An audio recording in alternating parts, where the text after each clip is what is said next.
নবী বলেছেন চারজন মহিলা পৃথিবীর শ্রেষ্ঠ, এর মধ্যে একজনের নাম বলেছেন খাদিজাতুল কুবরা।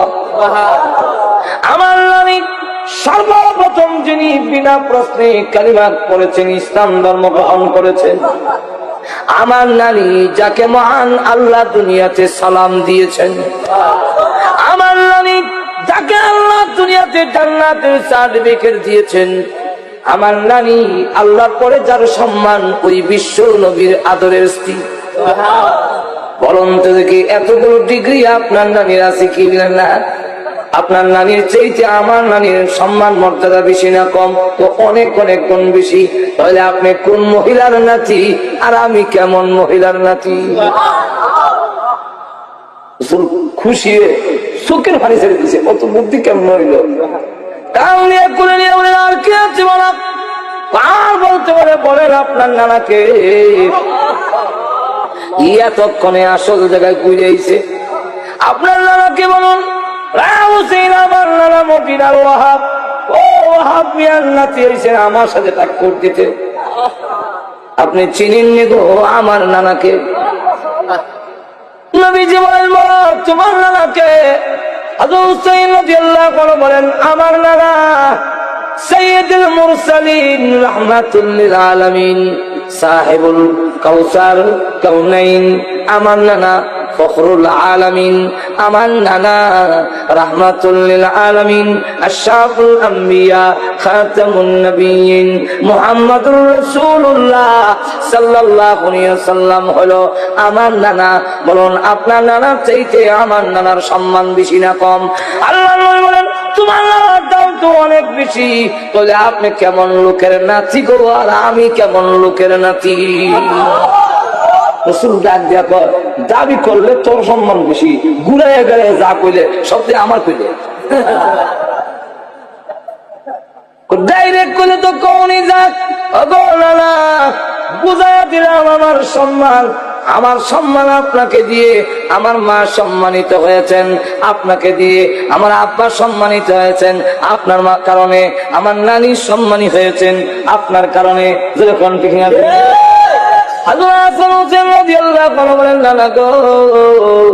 এই ঘর থেকে ওই ঘরে যাবো, একটু আলু দেন না। আল্লাহ নবী বলেন, আলু নাই, লাইট নাই, তবে যাওয়ার ব্যবস্থা করে দেই। হাসান হুসাইন, আমি মুস্কি হাসি দেই, এই ভাগ দিয়া যাই গিয়া। এত জোরে কর না। বলেন, যেই মাত্র নানা মুস্কি হাসি দিলেন আর দাঁত মোবারক গুলো বের হয়ে গেল, অমাবস্যার রাত্রিতে অন্ধকার রোদনীতে দিনে চিমকি দিলে, বিদ্যুৎ চমকাইলে যেইভাবে অন্ধকার দূর হয়ে যায়, ঠিক তেমনি ভাবে নানাজি যখন মুস্কি হাসি দিলেন আর দাঁত মোবারক গুলো বের হলো, আমাদের কাছে মনে হইল অন্ধকার রোদনীতে বিদ্যুৎ চমকাইতেছে, আমরা এক ঘর থেকে আরেক করে দৌড় দিয়ে চলে যেতে পেরেছি।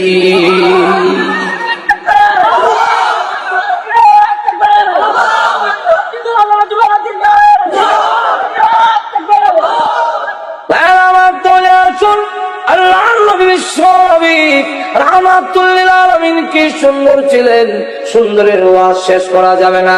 ভাইরা আমার, তবে এখন আসুন, কবি বলেন, হোসনে ইউসুফ দমে ঈসা, ইউসুফ আলাইহিস সালামের সুন্দর নবীজি আপনাকে দিয়েছিলেন।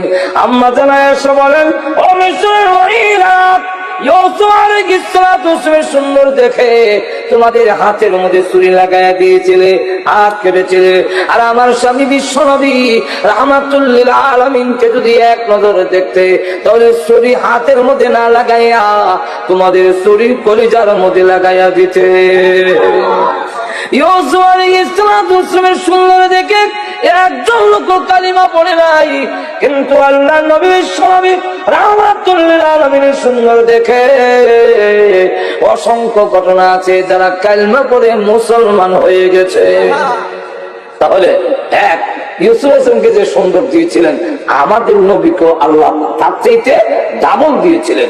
হাদিসের মধ্যে আছে, কানান নবী সাল্লাল্লাহু আলাইহি ওয়াসাল্লাম আহসানান নাস, আহসান, রাসূল সবচেয়ে বেশি সুন্দর ছিলেন। এবার এক ভাই আমার লক্ষ্য করে দেখুন, দুই নম্বর কবি বলেন, তবে ঈসা ঈসা আলাইহিস সালাতু ওয়াসসালামকে আল্লাহ এমন মুজিজা দিয়েছিলেন, মাটিটা পাখি বানাইয়া গু দিলে পান পাখা ফিহি, মাটির পাখি উড়াল দিয়ে চোখের আড়ালে গিয়া মাটিতে পড়ে শেষ। ঈসা আলাইহিস সালাতু ওয়াসসালাম কোন কবরে গিয়ে বললে কুম বিইজনিল্লাহ, আল্লাহর হুকুমে উঠো। কার হুকুমে? আল্লাহর হুকুমে। কারণ জিন্দা মুর্দাকে জিন্দা করা, জিন্দারে মরণ দেওয়া, এই ক্ষমতা কার? আল্লাহ। এটা আহলে সুন্নাত ওয়াল জামাতের আকীদা। এত জোরে কোন কার আকীদা? আহলে সুন্নাত ওয়াল জামাত ওয়ালাদের আকীদা হলো মুর্দারে জিন্দা করার ক্ষমতা কোন নবীর নয়, কোন পয়গম্বরের নয়, কোন ওলি গাউস কুতুবের নয়, এই ক্ষমতা হলো আল্লাহ। এখন যারা কয় আব্দুল কাদের জিলানী রহমাতুল্লাহ নিজে মানুষ জিন্দা করে নিত, এবার আহলে সুন্নাত ওয়াল জামাতের আকীদার ভিতরে রইছে নি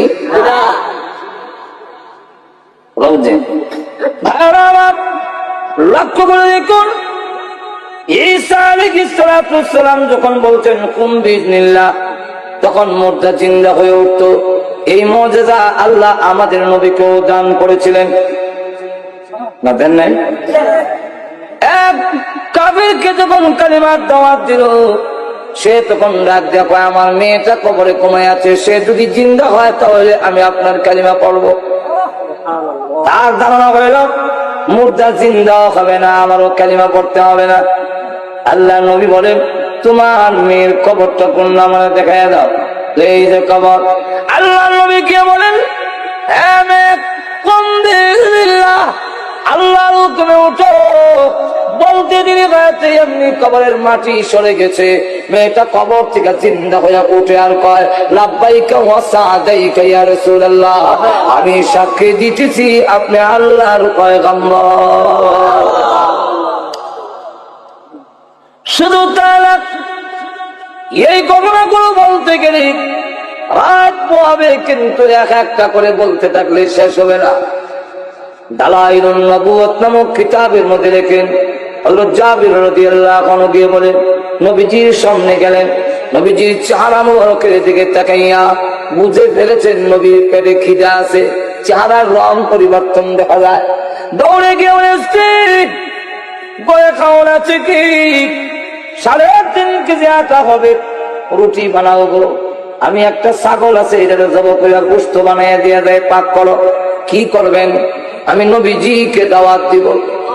স্ত্রী ডাক দেওয়া স্বামী, আমাদের ঘরে যে আর কোনো খাবার নাই, বাচ্চারা কি খাও? হযরত জাবির রাদিয়াল্লাহু আনহু বাচ্চাদেরকে আদর করে খুব বাড়ায় দাও, বাচ্চারা ক্ষুধার্ত থাকতে পারে, আমার নবীজি ক্ষুধার্ত থাকতে পারেন না। আমার ঘরে যদি খাবার থাকে আর বিশ্ব নবী যদি ক্ষুধার্ত থাকে গো, কিয়ামতের মাঠে আমি আশিক রাসূল হইয়া মহান আল্লাহর দরবারে দাঁড়াতে পারবো না। তারা ছিলেন আশিকে, আমরা হইলাম আশিকে জিলাপি রসুল্লাহ। সাহাবায়ে কেরাম ছিলেন আশিকে রাসূল, জীবন উৎসর্গ করেছে, সন্তানের কথা খেয়াল করে নাই। আমি নবীর সুন্নতই মানি না, আমি কেমনে আশিক রাসূল হইলাম? আমার বুঝে ধরে না। আশেক 2 রকমের হয়, একটা হলো ব্যক্তির আশেক আর একটা হলো ব্যক্তির মালের আশেক। সাহাবায়ে কেরাম ছিলেন ব্যক্তি রাসূলের আশেক, জীবন উৎসর্গ করেছে। নবী যা পছন্দ করে নাই তা কোনোদিন তারা ব্যবহার করে নাই। নবীজির দরবারে এক সাহাবী গেছেন, হলুদ রঙের চাদর গাও দিয়া, হলুদ আর শালু কাপড় যে এক চারটা লাল, এই 2 কাপড় পুরুষের জন্য ব্যবহার করা মাকরুহে তাহরিমি। শালু কাপড় যে এক চারটা লাল, এটা পুরুষের জন্য নিষেধ। হলুদ করা, হলুদ রং পুরুষের জন্য নিষেধ। কে নিষেধ করছেন? রাসূল। যেরকম কে? এক সাহাবী করা হলুদ রঙের চাদর গা দিয়া সালাম দেয়, আসসালামু আলাইকা ইয়া রাসূলুল্লাহ। সালামের জবাব দেয় না, ছায় আসসালামু আলাইকা ইয়া রাসূলুল্লাহ। সালাম দিতেছে কিন্তু জবাব দেয় না, কারণ দেখতে এখন ওই যে হলুদ রঙের উনি তো বুঝতেছে না, কারণ উনি জানে না। আরেকজন সাহাবী কয়, তোমার সালামের জবাব দিব কেমনে? তুমি যে কাপড় দাও দিচ্ছ এটা রসুল পছন্দ করে না, এটা রসুল নিষেধ করছেন। রসুল যা নিষেধ করছেন তা কইরা যদি সালাম দেও খুশি হয় না, তাহলে বুঝে গেল রসুলের কথা না মান্য শুধু সালাম দিলে রসুল খুশি হবেন না। এমনি সাহাবী কই, তাই নাকি এই রং রসুল পছন্দ করে না? বলেন না, এমনি তোর মশলা আমি তো সাহাবী, তারা তো সত্যিকারের আশেকের রসুল। দৌড় দমারিত গিয়া কয়, আমার এই কাপড়টা আগুনে দিয়ে দাও। আগুনে দিব কেন গো? এত শখ করে বানাইছেন, আগুনে দিতাম কেন? উনি বলেন, আমার যতই শখের হোক না কেন এই কালার গো আমার নবী পছন্দ করেন না।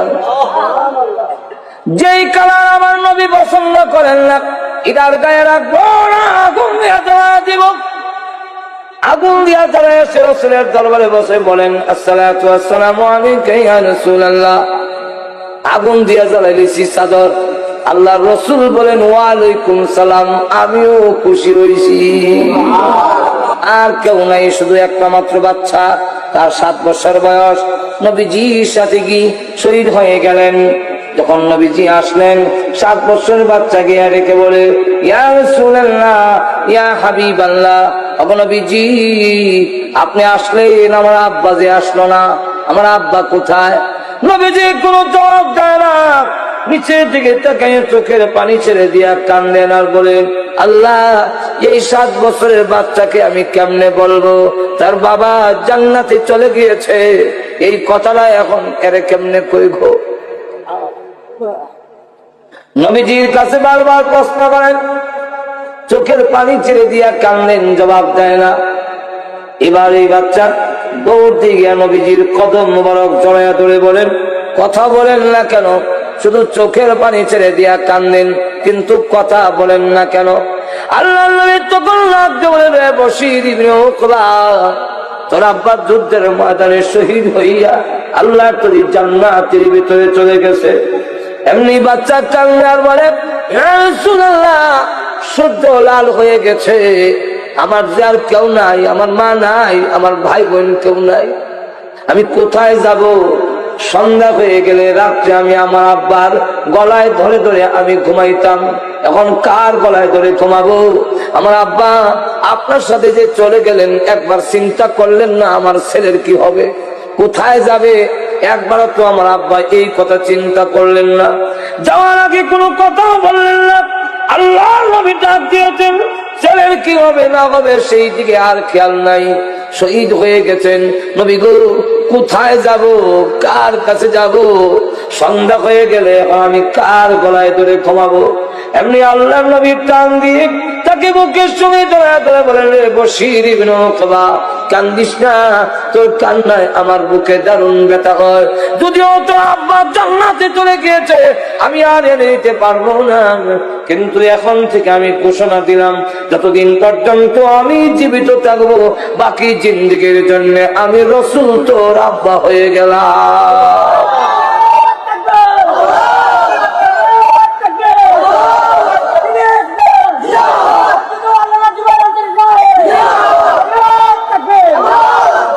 এখন থেকে তুমি আমার কথা ধরে ধরে ঘুমাবে। এই ছিল আশিকের রাসূল, তারা হলো আশিকের রাসূল। কিন্তু আমি কতটুকু আল্লাহর রাসূলের তরিকা মানি, কতটুকু নবীর কথা মানি? নবী যদি কয় একটা, আমি করি আরেকটা। যেরকম ঠিক না?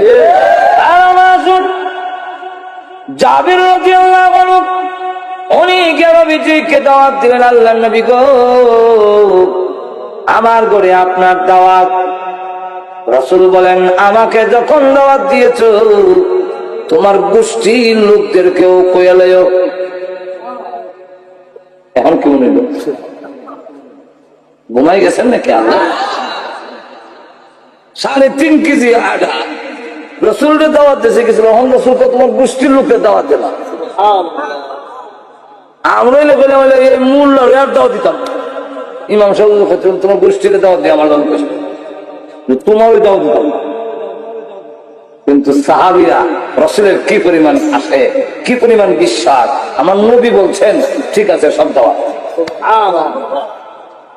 সব গোষ্ঠীর লোকের দাওয়াত দিচ্ছেন। অভাব অনটনের দেশ, দাদাও আইসে, দাদার নাতিরে লই আইসে। এখন এই অবস্থায় হযরত জাবের রাদিয়াল্লাহু আনহু বলেন, আল্লাহ এখন কি যে শরম পাই।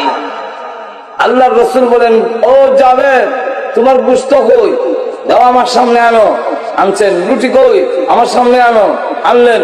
রসুল এগুলোর মধ্যে হাত মোবারক বুলাইলেন আর বরকতের জন্য দোয়া করলেন, করে বললেন এক একজনকে 3টা করে রুটি দাও।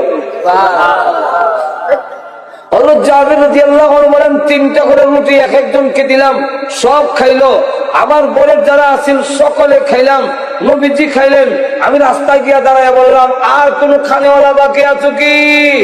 আমার ঘরে এখনো খাওয়ান আছে, তাড়াতাড়ি আসো। কোন লোক সাড়া দিল না।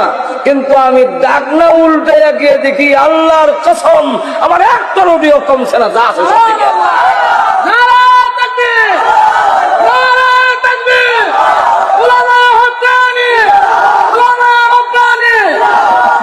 এখন দেখা গেল এই অবস্থায় আল্লাহ নবী বিশ্বনবী রাহমাতুল লিল আলামিন একবার বললেন, ও জাবের, তোমার যে বকরিগুলো হাড্ডিগুলো আছে সব হাড্ডিগুলো এক জায়গায় আছে। ওর উপরে হাত বুলালেন, হাত বুলায় হাত রাখলেন আর নবীজি দোয়া করলেন। হযরত জাবির রাদিয়াল্লাহু আনহু বলেন যে আমি নবীজির ঠোঁট মোবারক নড়তে দেখেছি, এতে বুঝলাম রাসূল দোয়া করতেছেন, কিন্তু কোন শব্দ শুনিনি।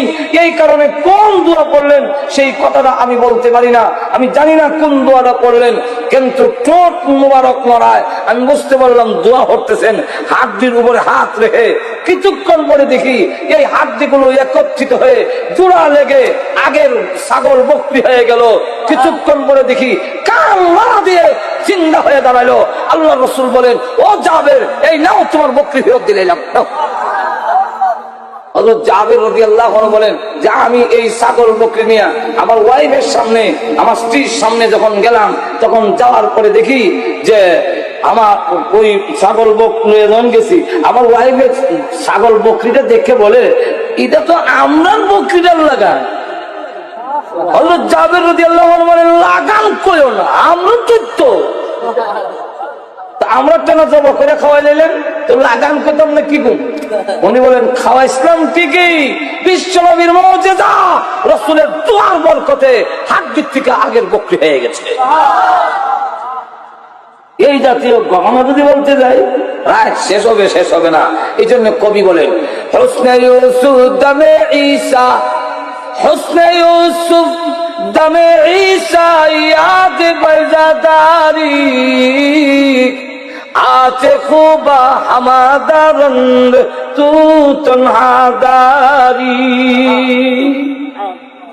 কবি বলতেছেন ইউসুফ আলাইহিস সালামের সুন্দর, ঈসা আলাইহিস সালামের উৎকারের মুজিজা, আর মুসা আলাইহিস সালামের হাত মুগল তলিতে রাখলে হাত বের করলে লাইটের মতো সাদা হয়ে যেত।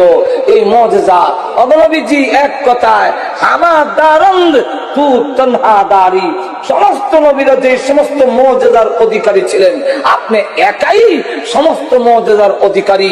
কিন্তু অগণবীজি, আপনাকে আল্লাহ যা দিয়েছেন সকল নবীকে আল্লাহ তা দেন নাই। আমাদের নবীকে যা দিয়েছেন তা সকল নবীকে দেন নাই। এগুলা কি? কিছু আলোচনা সূরা কাউসারের মধ্যে আল্লাহ বলছেন।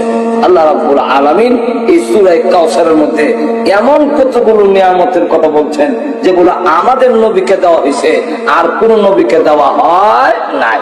তাহলে এখন সূরা কাউসার বোঝার দরকার আছে নি? আর তোদের কান এই সূরার ভিতরে আলোচনা শুনতে হইলে এর আগে এই সূরার শানে নজুল বুঝতে হবে। কেন নাজিল করা হলো? দুইটা শানে নজুল। যেরকম কয়টা? দুইটা। একটা শানে নজুল হইল যে আল্লাহ নবী বিশ্বনবী রাহমাতুল লিল আলামিন যখন কালিমার দাওয়াত শুরু করলেন, খানায় কাবার ভিতরে 360টা মূর্তি ছিল। ওই মূর্তিগুলোকে তাওয়াফ করার জন্য আশেপাশের সব দেশ থেকে লোক এসে বৎসরে জমা হতো। এদের পানি পান করা নিয়ে এদেরকে খাওয়ান দাওয়ানোর ব্যবস্থা কুরাইশরা করত। মদিনার থেকে এক ইহুদি আলেম আসছে, সে আলেমও আবার সর্দারও আবার ঘুষখোর আছে না, মূল্য লিডারিও করে আবার 2 নম্বর কামও করে। কখনো নাই? এর নাম হলো, এই ইহুদি লোকটার নাম হলো কাব ইবনে আশরাফ। সে আসার পরে মক্কার মুশরিকরা জিজ্ঞাসা করলো যে এই যে মেহমানরা আসে, এদের খাবারের ব্যবস্থা আমরা করি, এদের টাকার ব্যবস্থা আমরা করি, এদের সকল সুযোগ সুবিধা আমরা করে দেই, মুহাম্মদ সাল্লাল্লাহু আলাইহি ওয়াসাল্লামকে এই সুযোগ আমরা দেই না। যেহেতু আপনি তাওরাত কিতাবের একজন আলিম, তাহলে আপনি এবার বলেন আপনাদের তাওরাত কিতাবে কি বলে, মুহাম্মদ শ্রেষ্ঠ, মুহাম্মদের সম্মান বেশি না আমরার বেশি? আমরা যে আল্লাহর ঘরের মেহমানের খেদমত করি, সম্মানটা কার? কাব ইবনে আশরাফ ইহুদি আলেম হওয়ার কারণে তার তাওরাত কিতাব সম্পর্কে তার জানা আসেনি, আসলে কি তুই আলিম? সে তাওরাত কিতাবের পাতা উল্টাইলেই পাতায় পাতায় বিশ্ব নবীর নাম লেখা আছে। এখন সত্য কথা বললে রসুলকে সে খুব ভালো করে জানে উনি যে নবী, কিন্তু চিন্তা করে দেখলো যে ওনার কথা যদি বলি যে উনি নবী, এই কথা বললে তখন দেখা যাবে আমার হালুয়া রুটির মধ্যে পুরা উঠে যাবে। যেরকম ঠিক হালুয়া রুটির মধ্যে ঠিক হবে, সুতরাং স্বার্থ নষ্ট হবে, তাই সত্য কথা বলবো না। স্বার্থের জন্য সত্যটারে গোপন কইরা সে বলে যেহেতু মেহমানের মেহমানদারি তোমরা করো, অতএব তোমাদের সম্মান মর্যাদাই মুহাম্মদ সাল্লাল্লাহু আলাইহি ওয়াসাল্লামের চাইতে বেশি। আল্লাহ কইবে তুমি স্ত্রী কইলে কি, তাহলে তো তার দাঁত ভাঙা জব দেওয়ান লাগে। ঠিক কিনা? আল্লাহ তাই সূরা কাউসার নাজিল করে এদের দাঁত ভাঙার জবাব দিয়ে বিশ্বনবীর শান আর মর্যাদা এই সূরার মধ্যে তুলে ধরেছে। এই হলো একটা শানে নজুল। আরেকটা শানে নজুল হইল বিশ্বনবী রাহমাতুল লিল আলামিনের 3 ছেলে ছিল, 4 মেয়ে। 3 ছেলের একজনের নাম কাসিম, একজনের নাম হলো তাহির, একজনের নাম হলো ইব্রাহিম। কোন কোন বর্ণনা পাওয়া যায় 4 জন, তাহের তৈয়ব, একজন তৈয়ব। আসলে তাহেরের নাম তৈয়ব, তৈয়বের নাম তাহের। এই কারণে একজনের 2 নাম, 4 জনের লাগে। আসলে সহি কথা হলো 3 ছেলে ছিল আর 4 মেয়ে। কিন্তু আল্লাহ রাব্বুল আলামিন ওনার ছেলেগুলো ছোট থাকতেই নিয়ে এসেছেন, বড় হইতে দেন নাই। শুরু থাকতেই যে নিয়ে গেলেন, রাসূলের মেয়েরা বড় হয়েছেন এবং বিয়ে শাদী দিয়েছেন, আর রাসূলের ছেলেগুলো শুরু থাকতেই আল্লাহ নিয়ে গেছেন।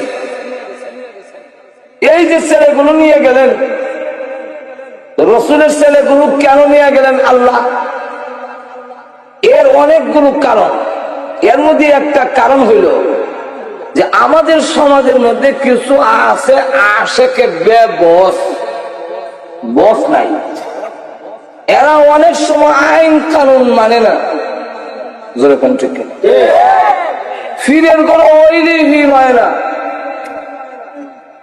মৌলবী সাহেবের কোনো ওইলি মৌলবী হয় না, ডাক্তারের কোনো ওইলি ডাক্তার হয় না, ইঞ্জিনিয়ারের কোনো ওইলি ইঞ্জিনিয়ার হয় না।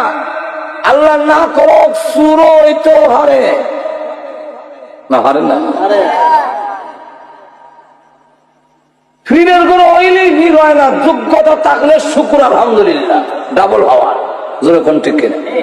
কিন্তু যোগ্যতা না থাকলেও, আমল আখলাক না থাকলেও ফিরের কোনো ওইলি ভিড় হবে, এটা ইসলাম মানে না। কিন্তু আমাদের সমাজে দেখবেন ফিরের ঘরে হয়েছে, না দাঁড়িয়ে আছে, না নামাজ পড়ে, মদও খায়, কিন্তু এর হলেও এর জোর কইরা আমাদের সমাজের কিছু লোকেরা ভিড় বানাইয়া আরে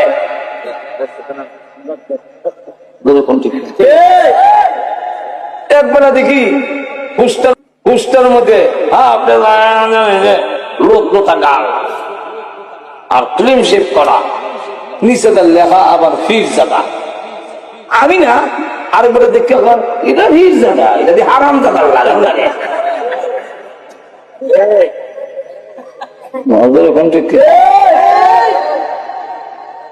উকিলের কোন হইলে উকিল হয় না, উকিলের কোন ওই যোগ্যতা হলে ডাবল হওয়ার। আমাদের ব্রাহ্মণবাড়ির লোক এখনো আছে, ঘটনা আছে, বাবও উকিল ছেলেও উকিল। তো ব্রাহ্মণবাড়ির কোর্টে বাপ এক মক্কেল লয়ে উঠছে, আরেক মক্কেল লয়ে উঠছে ছেলে। এখন ভাবে আইন বুঝায়, দর্শকরে ছেলেও বুঝায়। তো ছেলে এক পর্যায়ে পেল, দর্শায় আমি যা বলছি যে আইনটা সেটাই সঠিক, কারণ উনি আমার সাথে আইন দিয়ে কুলাবে কিভাবে? উনি কৃষকের ঘরের উকিল আর আমি হইলাম উকিলের ঘরের উকিল। বাহরে হইতাছে আমি আইন বুঝুনের করে জন্ম হয়েছি। যেই মাত্র এই কথা বলছে ভাবে খাতা কলম থেকে ইজ্জত যাবো একবারে শেষে। এখন যোগ্যতা থাকলে ভালো। আমাদের নবীর ছেলে যদি বাসে যোগ্যতা থাকলেও নবী হতে পারবে না। কেন? নাই নাই আর নজরে কোন ঠিক কিনা? আমাদের নবীর শেষ নবী আর নবুয়ত নাই। সুতরাং নবীর ছেলে বড় হইলেও নবী হতে পারবে? কেন পারবে না? নাই নাই নবুয়ত নাই, সে তো করছি। আল্লাহ রসুল বলছেন ইন্নার রিসালাতা ওয়ান নবুওয়াতা কাদ ইনকাতাআত, আমার মধ্যে নবুয়ত এবং রিসালাত সিলমার হয়ে গেছে, বন্ধ হয়ে গেছে। আনা খাতামুন নবিয়্যিন লা নবিয়্যা বাদি, আমি হলাম শেষ নবী, আমার পরে আর নবী নাই। এখন নবীর ছেলে যদি বেঁচে থাকে তো একদল আছে বলছে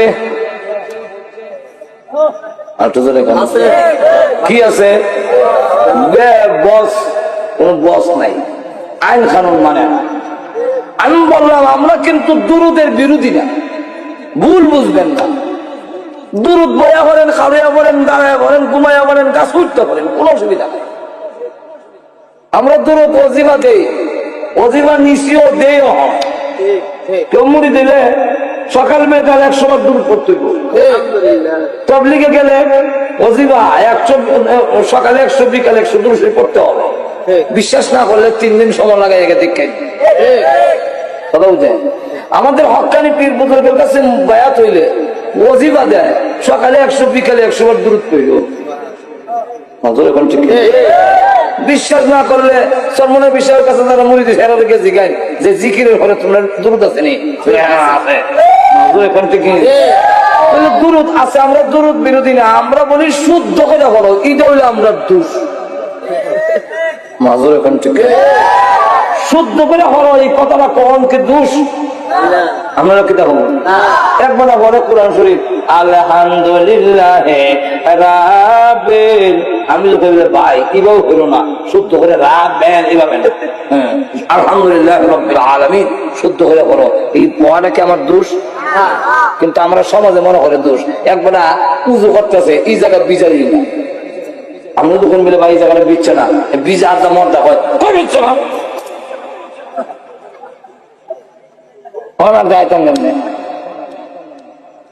আমরা সমাজে এক শ্রেণীর লোক আছে দুরুদের ছন্দের তালে তালে করে, দুরুদের তালে ছন্দ করে না, দুরুদটাকে করে ছন্দের তালে, ছন্দের তালে, ছন্দের মধ্যে হয় আরে ধনী যদি হইতাম ধনী নজর এখন ঠিক আছে না? দিবানিশি পারি না, যেরকম না পারি। আমরা এই কথা মনে করেন না যে আমরা কইতাম পারি না, আমরা কইলে তোমরাও হারতাম, কিন্তু কই না কেন গুড় কমুকে দিবানিশি মনে আমার আর দিও না যন্ত্রণা, আরে দান যদি হইতাম ধনী যাইতাম সোনার পারিনি। এখানে এখন দুরূদ শরীফ যদি